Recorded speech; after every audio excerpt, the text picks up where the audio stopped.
लोनी में पहले मुस्लिम युवक द्वारा युवती का अपहरण कर ओयो होटल में ले जाकर बलात्कार की घटना को अंजाम दिया। इसके बाद कोर्ट में युवती को घेर कर जान से मारने की दी धमकी। विधायक हुए आग बबूला। देखिए इस दौरान क्या बोले नंद किशोर गुर्जर। एक रिपोर्ट।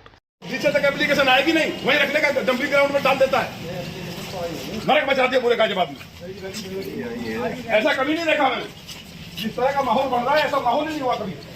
कोई घर में घुस जा रहा है, कोई सुनता ही नहीं है। पुलिस वाले जितने ज्यादा हो गए उतनी डकैती बढ़ गई। अरे एक कप्तान होता था, कितना बढ़िया सिस्टम चलता था। हैं अपराधी मारे जाते थे, टांग में गोली मार दी, मतलब कोई मतलब है? टांग में गोली मार दी, टांग में लगती है गोली, सर में नहीं लगती। सारे गुंडों ने नरक मचा दिया है। सर मेरे बेटे के साथ ये मुसलमान का एक लड़का है अखिल नाम का, इसने बदतमीजी करा बहुत गंदी तरह से और बहका के। ऑटो में बैठे थे और 3-4 लड़के घुस के उसे कुछ सुनाया, बेहोश करके उसे होटल में ले गए। उसके साथ वीडियो बनाई, गंदे गंदे फोटो खींचा, उसे मारा पीटा और उसे पता ही नहीं है। जब होश आया तो देखा वो कपड़े बिना कपड़े के थे। कितने साल की लड़की मेरे 17 साल की। कितने दिन पहले ये सब कुछ हुआ? 30 सितंबर। इसमें आपके द्वारा कोई एफआईआर कराई सर। एफआईआर हमने थाने में दिए, उन्होंने कार्रवाई करे, उसे जेल में बंद कर दी। जेल में से छुट के आने के बाद धमकी देते हैं, गुंडे लाते हैं, चक्कू लाकर किस हमारे तरीके की धमकी देते हैं? जान से मार देंगे, तेरे बच्चों को मार देंगे, तेरे आदमी को मार देंगे। सर यही बोलते हैं, लेकिन केस वापस ले ले, नहीं जान से मार देंगे। आपने कोई शिकायत की? शिकायत की सर, जब गुंडे लेके हमें थाने वाले हमारे सुनते ही नहीं है। बात रही कल की, तो कल आपके घर पे कुछ घटना हुई थी, क्या क्या मामला था? सर कल 4-5 आदमी लेके घर में घुसे आए और कहते हैं चक्कू लेके, नहीं कह रहे केस वापस ले ले, नहीं जान से मार देंगे। हमने अपनी जान बचाई, गेट नहीं खोला हमने। इस मामले में आपने कमिश्नर साहब को शिकायत दी, क्या आश्वासन दिया है? सर हमने पहले शिकायत करा था, कोई हमारे सुनते नहीं। जब हम विधायक जी के पास गए, आपने भी बताया, विधायक जी ने क्या आश्वासन दिया आपको? कह रहे हम हैं आपके साथ, हम कार्रवाई होंगे इसके। देखिए जानकारी आपको पूरी दे दी है। उस बच्ची की मां ने, वो नाबालिग बेटी को बलात्कार किया गया। ओयो होटल कोई यहाँ इंदिरापुरी में चलता है। मैंने पहले भी कहा था कि ओयो होटल जो है, क्योंकि लौनी में कोई टूरिस्ट स्थल नहीं है, वहाँ रुकते हैं केवल पुलिस की साठगांठ से और ओयो होटल चल रहे हैं। जिन्होंने भी अनुमति दी है, जिन डिपार्टमेंट ने अनुमति दी है, वो सब फ्रॉड अनुमति है और उनमें ले जा करके लगातार लव जिहाद के मामले सामने आ रहे हैं, दुराचार बलात्कार हो रहा है। कई मामले पकड़े गए हैं, अभी डीएलए पकड़ा गया था। हमने पहले कहा था तो बंद कर दिया था प्रशासन ने, लेकिन फिर ये खुले, किसके सह पे खुले ये जानकारी अब तक नहीं हुई है। ये जो घटना हुई है, इतनी मैं समझता हूँ कि लौनी के अंदर इससे जघन्य विभत्स घटना नहीं हो सकती।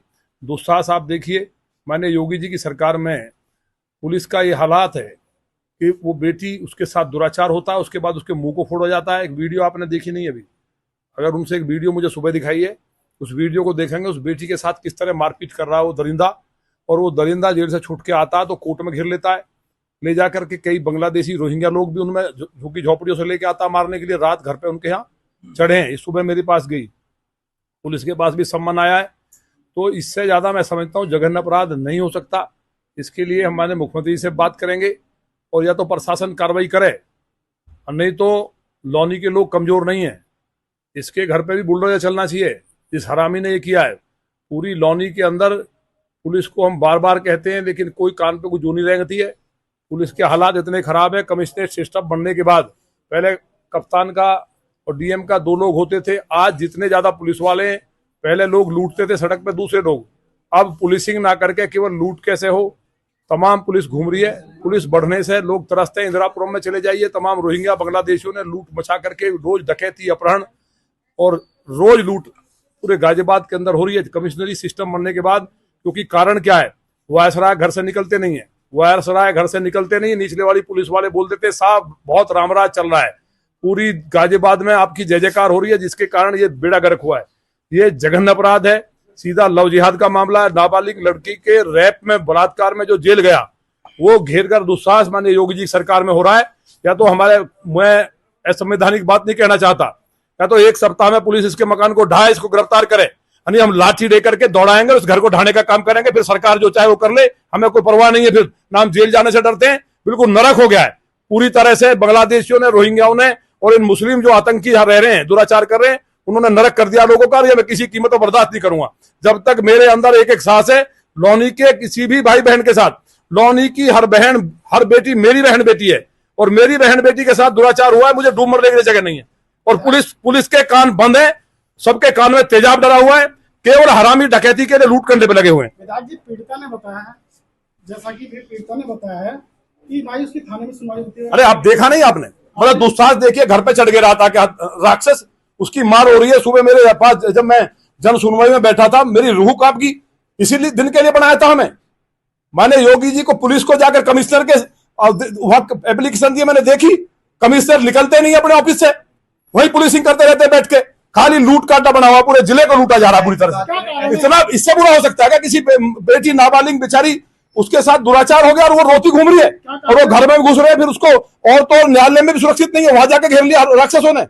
इतने कमजोर हम नहीं है, नहीं, हम खुद इंसाफ करेंगे। हम पहले इंसाफ खुद करते थे, अब हम खुद करेंगे। कानून हमें हाथ लेना पड़ा लेंगे। अगर कानून इंसाफ नहीं कर पाता है तो कानून हाथ में लेना कोई अपराध नहीं है।